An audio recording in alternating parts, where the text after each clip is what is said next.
Good morning, and welcome to today's deep dive. Today is June 29th, 2026, and we're unpacking a massive stack of intelligence estimates covering South America over the past 2 weeks. Right, and it's a very complex situation. We're looking at a region caught between a devastating natural disaster and some really aggressive geopolitical shifts. Yeah, specifically, we're focusing on Venezuela's double earthquake and Colombia's escalating war on narco networks. But before we jump into the timeline, I should mention this deep dive is sponsored by ProWave AI and generated by Stylo News. Which is really exciting because Stylo News is actually the consumer version of Stylo Intel Ops software. Exactly. It's a tool originally designed for enterprise operations, so government, military, global business. Having this means you, the listener, are getting unique decision-maker level access to intelligence that usually isn't public. And our mission today, using that intelligence, is to objectively identify the primary patterns connecting these events. We're going to look at key decision-maker perspectives, social media sentiment, and possible courses of action. Completely by the facts. No taking sides, no generating unnecessary fear, just a calm, professional look at the realities on the ground. So let's start with the most visceral shock to the region, June 24th. Right, the doublet seismic event in Venezuela. Yeah. Imagine surviving a 7.5 magnitude earthquake. The ground stops shaking, you step out of the rubble, and you think the absolute worst is over. But exactly 40 seconds later, the earth just violently tears open again. And that 40-second gap is the key to understanding why the devastation was so absolute in places like Caracas and La Guaira. A doublet event is, well, it's very different from a standard earthquake followed by an aftershock. Because an aftershock usually comes hours or days later, right? Exactly. When a 7.5 magnitude quake hits, buildings are engineered to flex. They sway to absorb that kinetic energy, so structural columns might crack, load-bearing walls might fracture, but the building generally remains standing. It bends but doesn't completely break. Right. But it takes time for a high-rise to stop swaying and settle back into a static state. In a doublet event, the second massive rupture in this case, a 7.2 magnitude hits, while those compromised structures are still actively swaying. Oh, wow. So the building is already leaning in one direction, its foundation is fractured, and the ground suddenly yanks it the other way. Precisely. It creates a shearing force. Even the most well-engineered infrastructure struggles to survive that. The mechanical tolerance is just completely overwhelmed. Which explains the grim statistics we're seeing. The toll is at least 235 confirmed dead, over 1,500 injured, and 346 buildings severely damaged or outright destroyed. It's devastating. And we're seeing National Assembly President Jorge Rodriguez coordinating rescue efforts on the ground, but he's doing it amid severe pre-existing resource constraints. It's like a stress test on a building with a severely fractured foundation. Which naturally necessitates a massive international response. You have El Salvador's president, Nayib Bukele, immediately committing 300 rescuers and 50 tons of medical supplies. Right. Mexico is sending military-led rescue support. We're seeing Venezuelan public figures, like the actress Gabby Spanik, leveraging their platforms to appeal for aid. And crucially, the United States is mobilizing naval and air assets to assist. Okay, wait, I need to pause you right there, because this is the elephant in the room. The U.S. is sending military, naval, and air assets into Venezuela. Yes, for disaster relief. But just 6 months ago, in January 2026, the U.S. executed a military operation to remove President Nicolas Maduro. How does the current Venezuelan leadership accept foreign military assets operating on their soil right now? It is the defining geopolitical paradox of this moment. When a head of state is removed by foreign intervention, it leaves behind a highly complex power vacuum. So the international community has to navigate a very delicate balance. I mean, they desperately need the help. Exactly. On one side of the scale, there's a time-sensitive need for heavy lifting equipment, trauma teams, satellite comms, logistical capabilities that basically only major foreign militaries possess. But on the other side, you have massive sovereignty concerns. Right. The government managing this crisis has to balance accepting life-saving assistance with maintaining its own sovereign authority, which is incredibly difficult when foreign military personnel are coordinating relief in your country so soon after a political upheaval. It's a massive logistical operation happening right on top of a geopolitical fault line. But to really grasp how complicated the Venezuelan state is right now, we have to rewind the timeline just a few days before the earthquake. With a targeted strike. Yeah. Because there was a massive geopolitical shockwave that illustrates this exact sovereignty paradox.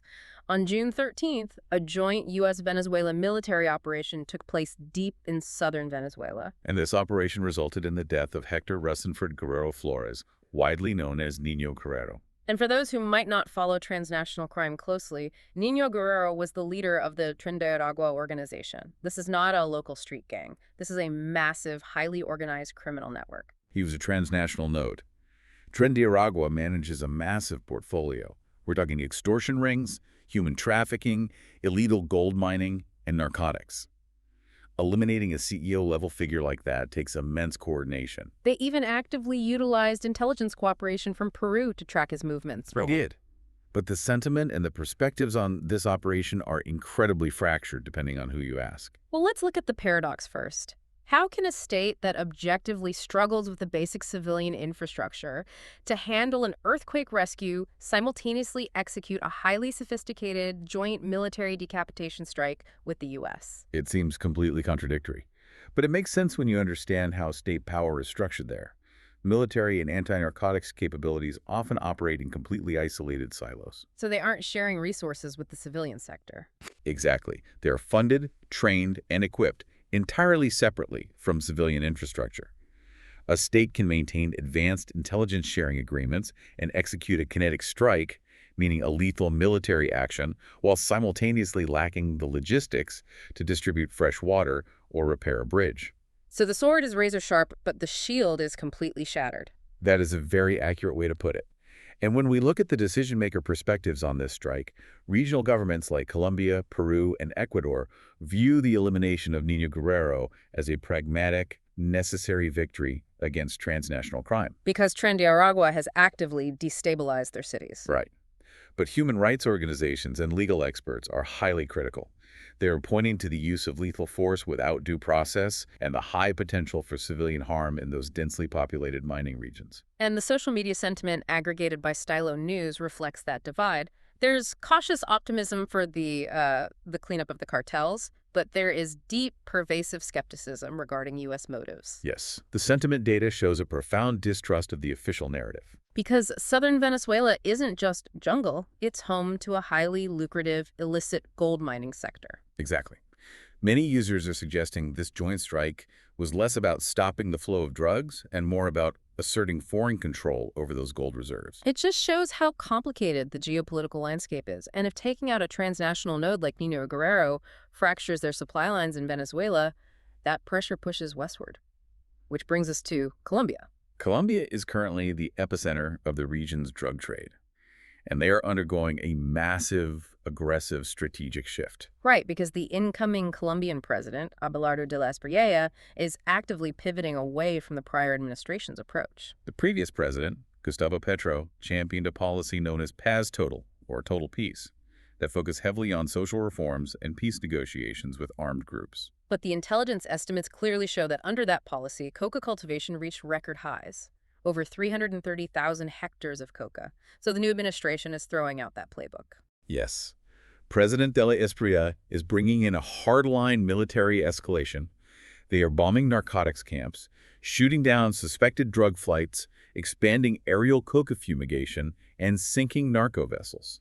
It's a sledgehammer approach to narco networks. And we should clarify what aerial coca fumigation actually means, because it sounds like a crop duster over a farm. It's far more aggressive than that. Right, we're talking about heavily armed military helicopters spraying highly toxic herbicides over massive swaths of jungle. It doesn't just kill the coca plants, it poisons local water supplies and causes severe health issues for the people living there. Which is exactly why human rights groups are deeply concerned. But from a purely tactical standpoint, the military is securing significant victories under this new directive. They just destroyed a massive coca lab in Nariño, right? Yes, near the Ecuador border. They've also seized tons of chemical precursors in Putumayo. And in Antioquia, local authorities actually arrested 2 Mexican nationals linked to the Sinaloa cartel and Clan del Golfo. Which proves the supply chain is fully integrated between local Colombian networks and Mexican transnational cartels. But this hardline approach, dropping a sledgehammer on a tumor instead of using a scalpel, it has to carry a massive risk of internal bleeding for the country. It does. And the intelligence reports show a deeply polarized public environment. Right-leaning voices celebrate the new military crackdowns, viewing the previous approach as a failure. But left-leaning voices and critics are warning of a catastrophic human cost. They argue this will just escalate narco-terrorist violence against civilians as the cartels fight back. The only broad consensus we see in the social media sentiment is an immense frustration over systemic corruption. Many users are openly labeling the country a narco state. Everyone agrees the status quo is broken, but they completely disagree on the solution. Which leads to my question about the courses of action here. While this sledgehammer approach might smash the immediate problem, like that lab in Nariño, what happens next? History suggests cartels will adapt. When you apply hardline military pressure, you get immediate tactical wins. But these networks operate with built-in redundancies. So they don't just give up. No, they displace the problem. Yeah. They shift their precursor chemical shipment to different routes. They move their processing to microlabs in dense urban areas, which are impossible to bomb without massive civilian casualties. You aren't curing the disease, you're just moving it. Okay, so if you squeeze the balloon in Colombia and Venezuela, where does the air pop out? What's happening in the background? The displacement is happening across the region. Look at Bolivia. They're currently in a state of emergency with massive nationwide protests and roadblocks. Complete civil unrest. Yes, but despite that, they just announced a $20 million counter-narcotics cooperation deal with the United States.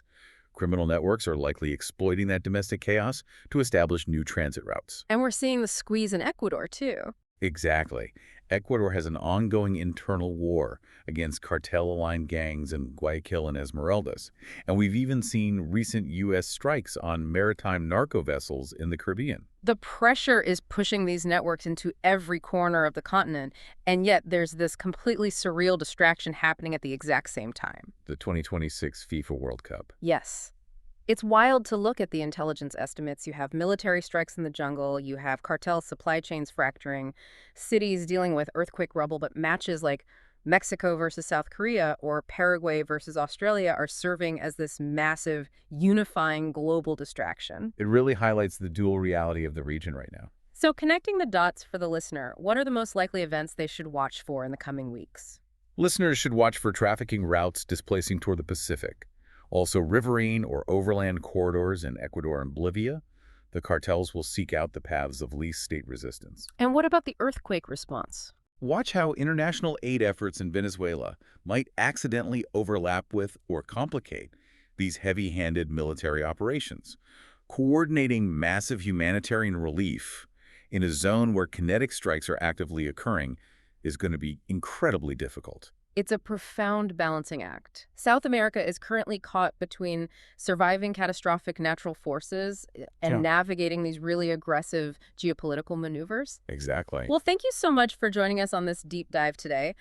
Before we go, I want to remind everyone about Stylo News. If you want to keep tracking these events, Stylo News is a mobile and computer app that you can download right now. You can customize it to receive your own personal intelligence-style briefs pulled from hundreds of traditional news sources and X. It's an amazing tool for getting AI-powered news on demand. Head over to www.stylonews.com to subscribe. And we'd love to hear from you, so please follow Stylo News on your favorite social media platforms and request topics for future deep dives. And just to leave you with a final thought to mull over today, when foreign military forces and international coalitions provide both the most effective earthquake relief and the most effective anti-cartel strikes within a nation's borders, at what point does national sovereignty become merely an illusion?